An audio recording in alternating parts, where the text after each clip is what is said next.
And Satan said, you know, there has to be some way to use dinosaurs against God. But he couldn't fool Adam, not with dinosaurs. Imagine the devil walking up to Adam and saying, hey, Adam, did you know dinosaurs lived millions of years ago? Adam would say, are you dumb or what? There's one in the backyard eating off the cherry tree right now. The devil couldn't fool Noah. He fed him every day. But for the next 4,000 years, they became pretty rare. Many species went totally extinct. Gone. And then in 1809, they found the bones and put one together.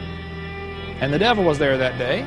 He said, wow, here we go, folks. My chance, finally, after 4,000 years.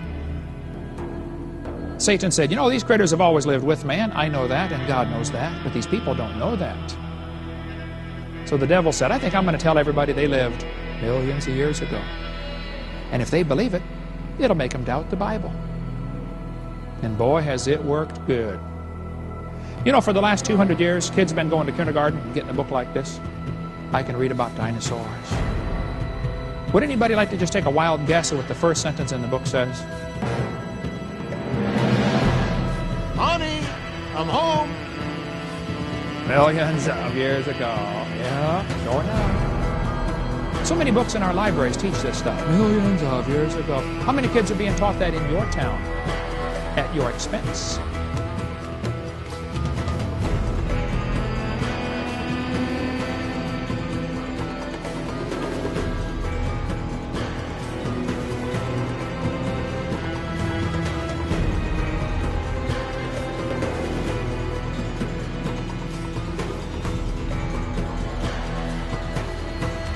And then you start to look at it, and of course 2 Russian scientists from the Soviet Academy of Sciences in the 70s wrote a very detailed article for a magazine, called Sputnik magazine, saying that the moon was actually a gigantic spacecraft, hollowed out spacecraft.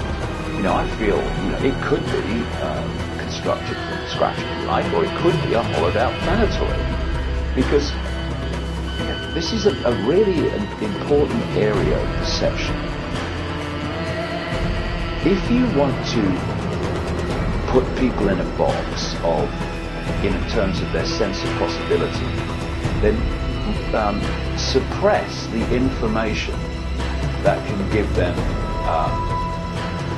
a sense of possibility outside of the limits you want to have. And if you do that, then when something comes along, or someone like me comes along and says this is happening well outside the box, people in the box who've taken on this limitation of possibility, God, that's impossible, that's ridiculous. No, it's impossible for humans to do it. It ain't impossible to do. And so we need to open our minds to the fact that, funny enough, sits back in amazement, humanity at this time is not at the cutting edge of possibility. I mean, please. You think? Have you seen George Bush? You know. Anyway, this has been done by an incredibly advanced, technologically, not necessarily spiritually, probably not, race of whatever. And I've started to see the modus operandi, and in many ways it's very much symbolized by the Death Star in Star Wars movies. Star Wars movies, of course, produced by George Lucas, massive insider.